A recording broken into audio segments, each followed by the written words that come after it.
오늘 우리에게 주시는 하나님 말씀, 신약성경 로마서 8장 33절에서 34절까지 말씀입니다. 로마서 8장 33절로 34절까지 말씀. 주신 하나님 말씀 제가 봉독해 올리겠습니다. 누가 능히 하나님께서 택하신 자들을 고발하리요? 의롭다 하신 이는 하나님이시니 누가 정죄하리요? 죽으실 뿐 아니라 다시 살아나신 이는 그리스도 예수시니 그는 하나님 우편에 계신 자요 우리를 위하여 간구하시는 자신이라. 아멘. 자리에 앉아주시기 바랍니다. 1945년 8월 15일 정오 라디오에서 흘러나오는 일왕 히로히토의 항복선언은 한반도를 뒤흔들어 놓았습니다. 무려 36년 동안 일본의 압제 속에 시달려왔던 우리 민족은 그 소식을 듣고 너나 할 것 없이 거리로 몰려나와 서로 부둥켜 안고 감격의 눈물을 흘렸습니다. 손에는 태극기를 들고 대한독립 만세를 정말 목이 터져라 외치면서 해방된 조국의 기쁨을 맛보았습니다. 정말 그곳에는 경상도 사람도, 전라도 사람도, 충청도 사람도 존재하지 않았습니다. 이북 사람도, 이남 사람도 구분 지을 수 없었습니다. 모두가 해방된 조국을 애타게 기다려왔던 그 심정이었기에 한민족만 존재할 뿐이었습니다. 하지만 꿈에도 그리던 광복의 기쁨을 맛본 지 4개월이 채 되지 않아 1945년 12월 모스크바에서 열린 미국, 영국, 소련 3국 외상들이 모인 우리가 흔히 삼상회의라고 말하는 그 회의에서 한반도 신탁 통치가 결정되자 한반도 분위기는 급변하기 시작합니다. 또다시 외세의 지배를 받아야 한다는 그 소식을 들은 많은 사람들은 분노했습니다. 그래서 다시금 거리로 뛰쳐나와서 신탁 통치 반대를 온 민족이 목이 터져라 외치기 시작했습니다. 그 항의가 얼마나 격렬했던지 찬탁을 주장했던 송진우라고 하는 정치인이 암살을 당할 정도였습니다. 하지만 시간이 지나가면서 신탁 통치 반대로 하나 되었던 국론이 분열되기 시작했습니다. 소위 우리가 좌익이라고 부르는 세력들이 갑자기 신탁 통치 찬성으로 손을 뒤집은 것입니다. 북쪽을 중심으로 영향력을, 세력을 확대시켜 오던 소련이 신탁 통치에 찬성하라 그렇게 사람들을 꼬드긴 것입니다. 그러자 이에 맞서서 이승만과 김구 같은 소위 우익 진영의 사람들은 남쪽 사람들을 또 규합해서 신탁 통치 반대를 더욱더 격렬하게 주장하기 시작했습니다. 바로 우리가 흔히 말하는 그 유명한 좌우익 논쟁이 바로 이 사건입니다. 불과 석 달 전만 해도 한반도는 나누어 있지 않았습니다. 하지만은 석 달이 지나자 좌익과 우익으로, 좌와 우로 극심한 대립을 보였고 결국 이것이 한국 전쟁으로 이어지지 않았습니까? 안타까운 것은 그 이후 70년이 훨씬 지난 지금에도 여전히 대한민국은 또 다른 이슈로 좌우익이 나누어져서 좌측과 우측이 대립하고 있습니다. 흥미로운 것은 교회 내에서도 좌우 논쟁은 여전히 계속되고 있다는 겁니다. 그렇다고 해서 제가 여기서 특정한 정치적인 사항에 대해서 어떤 견해나 논란을 말씀드리는 것은 아닙니다. 오늘 제가 말씀드릴 교회 내에서 뿌리 깊은 좌우익 논쟁은 뭐냐 하면은 초대교회 때부터 있어 왔던 좌우익 논쟁입니다. 그것은 대부분의 우리 크리스찬들이요. 여러분들 좌측 좋아합니까? 우측 좋아합니까? 우측을 좋아한다는 겁니다. 대부분 크리스찬들에게 물어보면은 좌측이 좋아, 우측이 좋아 물으면요. 대개 벽 다 우측입니다. 좌측 홀대, 우측 선호가 바로 교인들의 태도입니다. 참 많은 사람들이 하나님은 우편에 대해서 극단적인 편애를 가지고 있다, 그렇게 믿습니다. 사실 성경에 나오는 우편과 좌편을 보면은요, 천편일률적으로 좌편보다는 우편이 항상 선호되고 선택되어 왔습니다. 우리가 오늘 예배를 시작하면서 고백했던 사도신경도 있지 않습니까? 우리 예수님께서 승천하신 다음에 하나님 어디에 앉았습니까? 우편에 앉았습니다. 좌편에 앉은 것이 아니고 하나님 우편에 앉아 계시다가, 좌편이 아니고 우편입니다. 여기에 대해 구약을 살펴보면은요, 구약에 나오는 많은 성경 구절을 보면은 일방적으로 좌편이 아닌 우편이 선호되는 것을 볼 수 있습니다. 시편 121편 5절 말씀입니다. 여호와는 너를 지키시는 이시라. 여호와께서 내 오른쪽에서 내 그늘이 되시나니. 왼쪽이 아니고 어디요? 오른쪽에서. 시편 118편 16절 말씀입니다. 여호와의 오른손이 높이 들렸으며 여호와의 오른손이 권능을 베푸시는도다. 좌측이 아니고 어디라고요? 우측, 오른편이라 두 번이나 강조하고 있습니다. 마지막으로 출애굽기 15장 6절 말씀 한 구절 더 읽어보겠습니다. 여호와여 주의 오른손이 권능으로 영광을 나타내시나이다. 여호와여 주의 오른손이 원수를 부수시나이다. 항상 좌측이 아니고 우측입니다. 왼손이 아니고 어디라고요?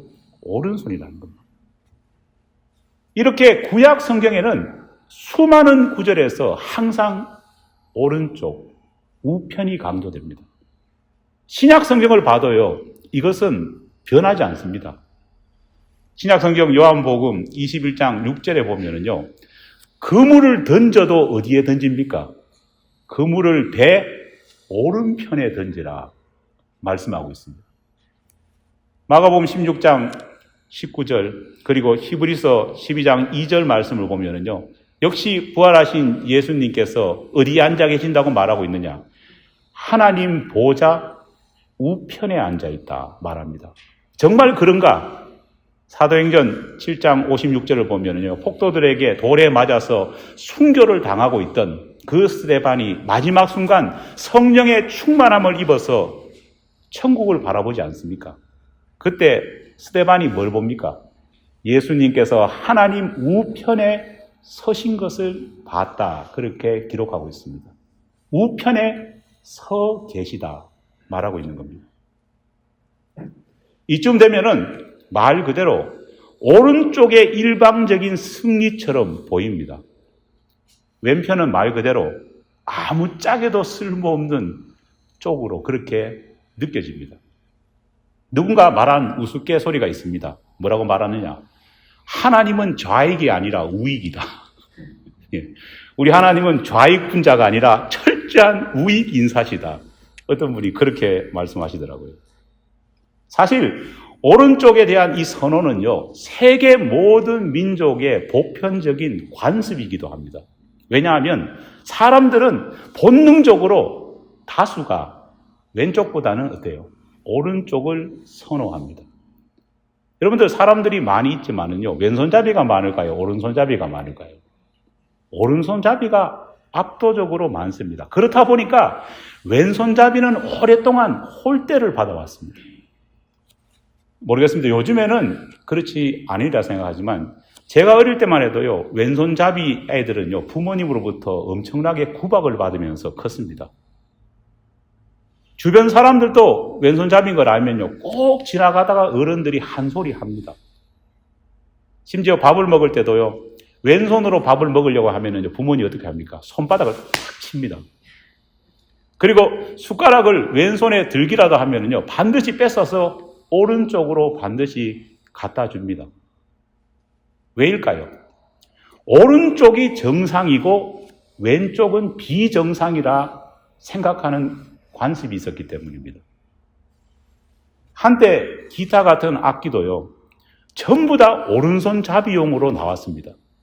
백이면 백, 제가 중고등학생 시대에도 기타 중에 왼손잡이 기타는 없었습니다. 심지어 문고리도 어떠냐? 전부 다 오른쪽입니다.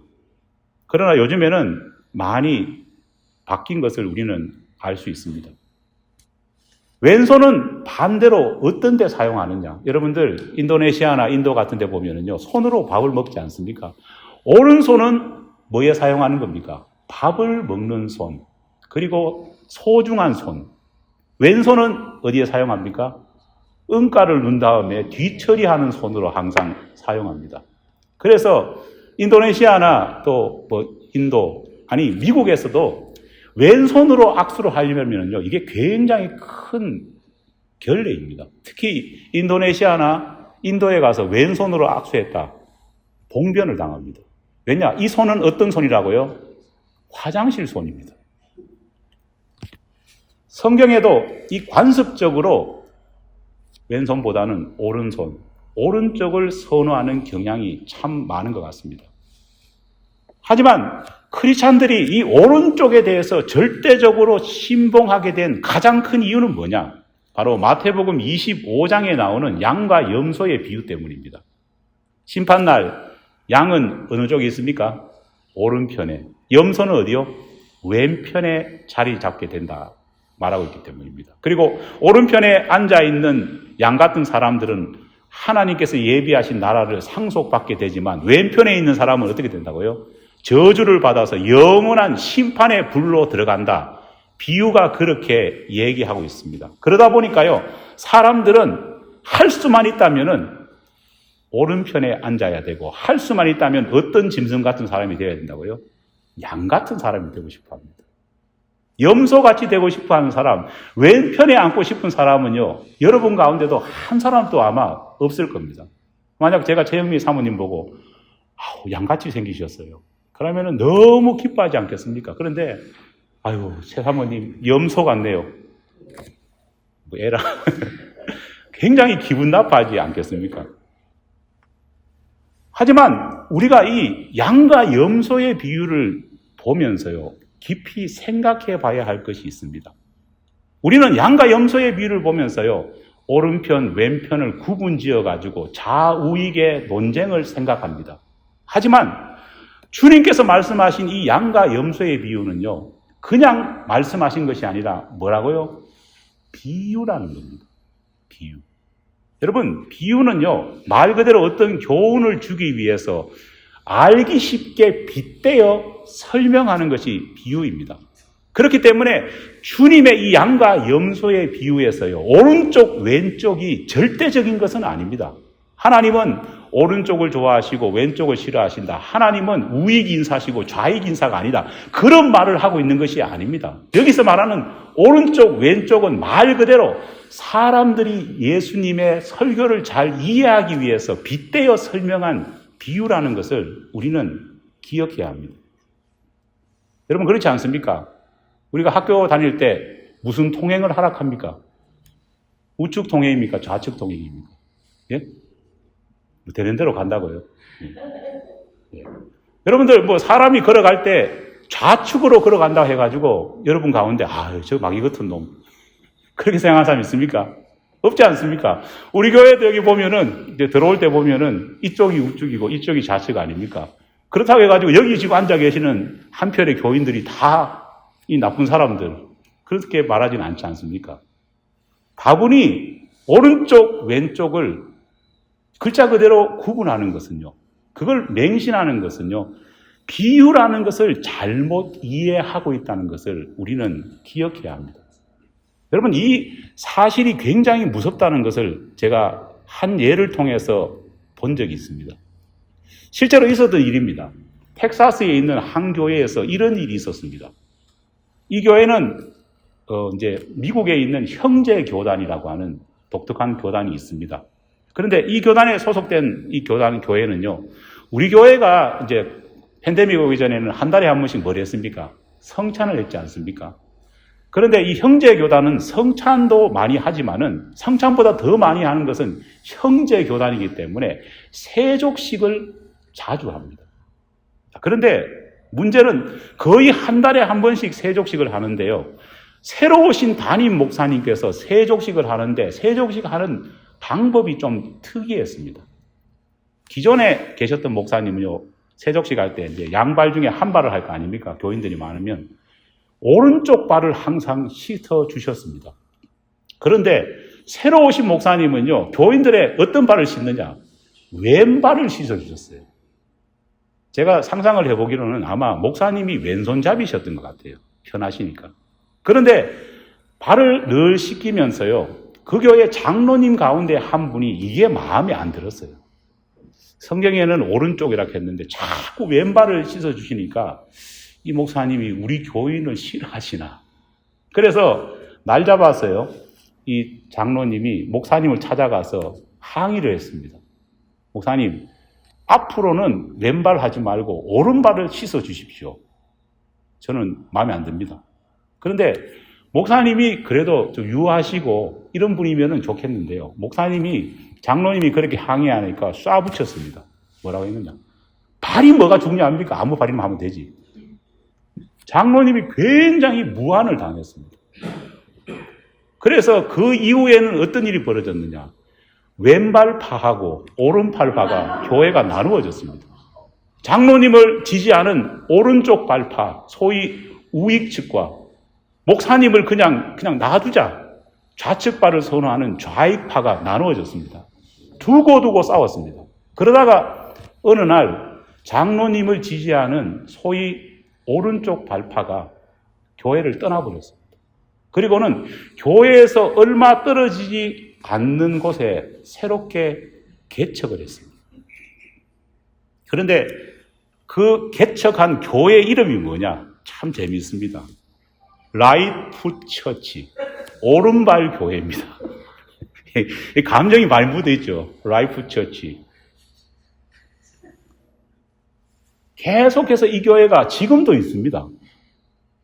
그런데 제가 이 설교를 준비하면서 이 교회가 아직도 이렇게 하고 있는가 궁금해서 찾아봤습니다. 그런데 다행스러운 것은요, 이 교회가 최근에 이름을 바꾸었습니다. 그 교회 이름이 그래도 참 감사한 게 요즘 이름 바꾼 교회 이름이 뭐냐? Beautiful Feet Church. 아름다운 풋이 아니고 fit. 양발 교회다. 그렇게 이름을 바꾸어가지고 그래도 참 다행이다. 이제 좌우익이 통합되었다. 이런 생각을 가진 적이 있습니다. 여러분, 사람이 가지고 있는 이 좌측, 우측에 대한 원래 그런 뜻이 아닌데 가지고 있는 이 오해가요, 이렇게 교회를 나눌 수도 있다는 겁니다. 그렇다면 여러분, 성경에서 오른쪽, 왼쪽, 오른편, 왼편을 이렇게 자주 구분지어서 편에 대해서 나누는 그 이야기를 하나님께서도, 예수님께서 하시는 이유가 무엇일까요? 비유적인 측면에서 바른 쪽, 거룩한 쪽이 오른쪽을 의미하지 않습니까? 그런 의미로 받아들여야지 단순히 오른쪽은 좋고 왼쪽은 싫다, 그 말은 결코 아니지 않습니까? 저는 또 다른 이유로 하나님께서 이렇게 편에 대해서 많이 이야기하시는 또 다른 이유가 있다, 그렇게 생각합니다. 그것은 오른편, 왼편이라고 자꾸 말씀하시는 이유 가운데 또 다른 이유는요, 우리 크리스찬들이 자신의 한쪽 편, 한쪽 곁을 다른 사람에게 내어주라는 명령으로 주님께서 말씀하고 계시는 겁니다. 레위기 17장부터 시작해서 26장까지 보면은요, 여호와의 성결 법전이라고 하는 소위 말해서 율법에 대한 내용이 나오고 있습니다. 그런데 하나님께서 이 성결 법전에서 계속해서 일관되게 반복해서 주장하시는 명령이 있습니다. 여러분, 그게 뭡니까? 한마디로 요약하면은요, 내 이웃을 내 몸과 같이 사랑하라. 그러면서 구체적으로 어떻게 해야 될지가 나옵니다. 거기 보면은요, 너희 곁을 가난한 사람들에게, 종들을 위해, 품꾼을 위해, 나그네와 고아를 위해, 그리고 과부를 위해 실제 너희 곁을 내주라. 그렇게 하나님께서 말씀하십니다. 우리가 살고 있는 이 사회가 정말 하나님의 명령, 예수님의 이 명령을 재확인하고 따른다면요, 우리는 말로만 내 이웃을 내 몸과 같이 사랑하라 그렇게 말하는 것이 아니라 실제로 구체적으로 하나님께서 명령하셨던 것처럼 소외된 사람들을 위해서 우리 옆자리를 내어줄 수 있어야 하는 겁니다. 레위기 25장 35절 이하의 말씀을 제가 한번 읽어드리겠습니다. 너희 동족 가운데 아주 가난해서 도저히 자기 힘만으로 살아갈 수 없는 사람이 너희의 곁에 살면 너는 그를 돌보아 주어야 한다. 너는 그를 나그네나 임시 거주자처럼 너희와 함께 살도록 하여야 한다. 그에게서는 이자를 받아서도 안 되고 어떤 이익을 남겨서도 안 된다. 너희가 하나님 두려운 줄을 안다면은 너희 동족을 너희 곁에 데리고 살아야 한다. 하나님의 말씀입니다. 여러분, 이 하나님의 말씀 가운데에 가장 많이 나오는 단어가 뭡니까? 바로 곁에라고 하는 말입니다. 계속해서 곁에 나옵니다. 오른쪽이든 왼쪽이든 상관하지 않습니다.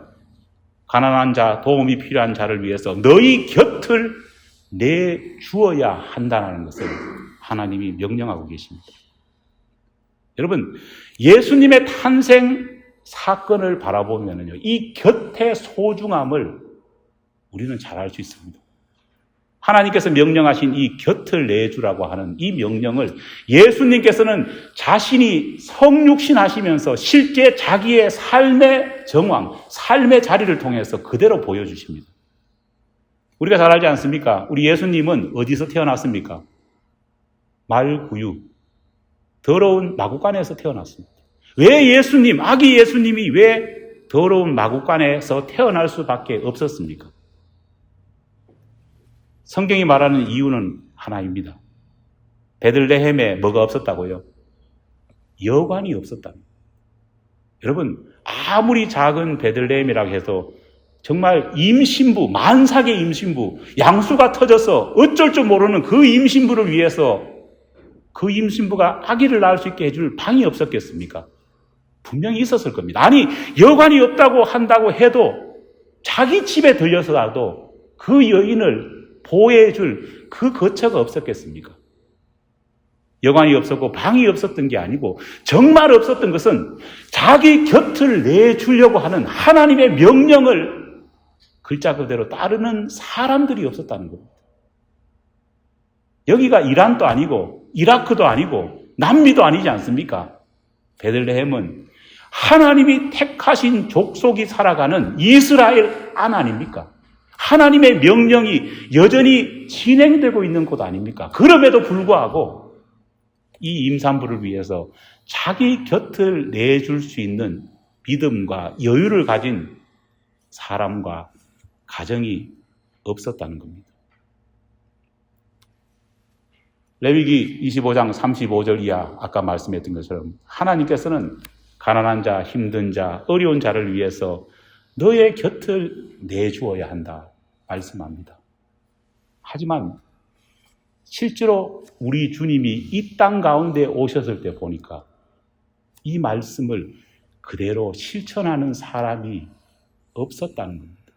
우리 주님은 우리 인간의 현실을 자신의 삶을 통해서 그대로 보여주고 계십니다. 대림절이 되면 우리는 임마누엘이라고 하는 말을 참 많이 합니다. 여러분, 임마누엘이 무슨 뜻입니까? 하나님이 우리와 함께 계시다.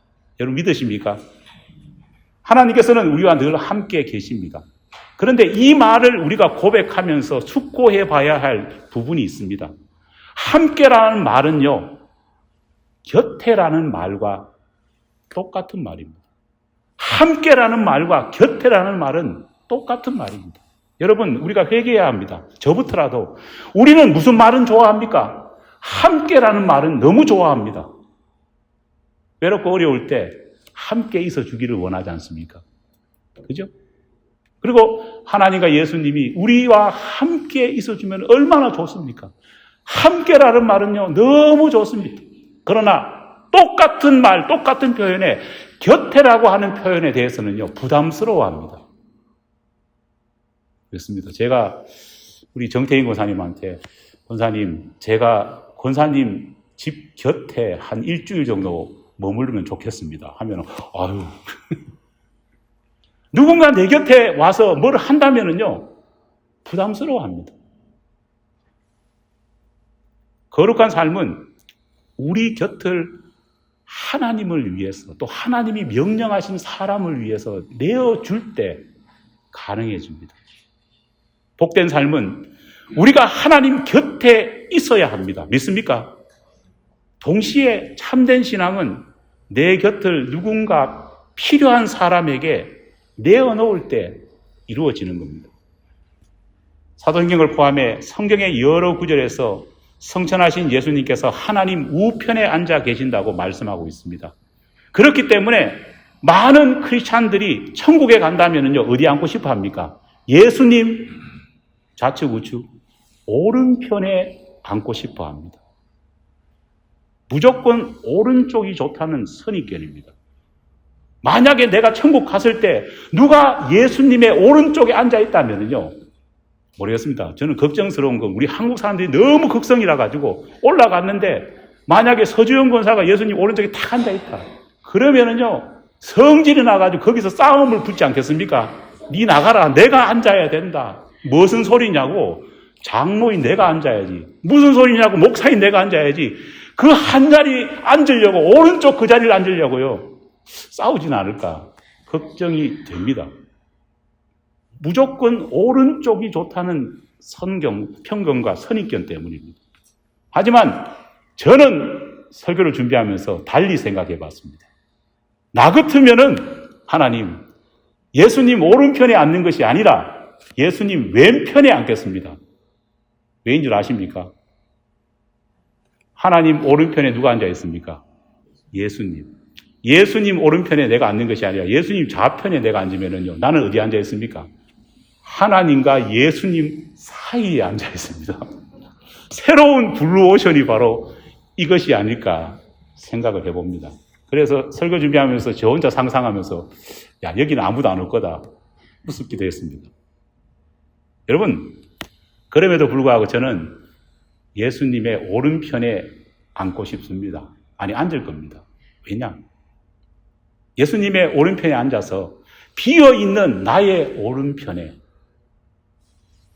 하나님의 은혜가 필요한 그 누군가를 곁에 앉추기 위해서 저는 예수님의 오른편에 앉아서 내 곁에 앉을 사람을 기다릴 것입니다. 대림절은 하나님의 말씀을 따르는 우리가 내 옆자리, 내 비어있는 내 곁을 누군가에게 나누어주는 그것을 준비하고 예비하는 시간이 바로 대림절입니다. 대림절 세 번째 주일입니다. 우리 모든 좋은 이웃 교회 교우들이 자신의 옆자리를 누군가의 삶을 위해서 내어준다면 바로 그것이 우리 교회의 이름인 굿 네이버 처치, 좋은 이웃의 교회가 아니겠습니까? 그런 교회가 되기를 간절히 축원합니다.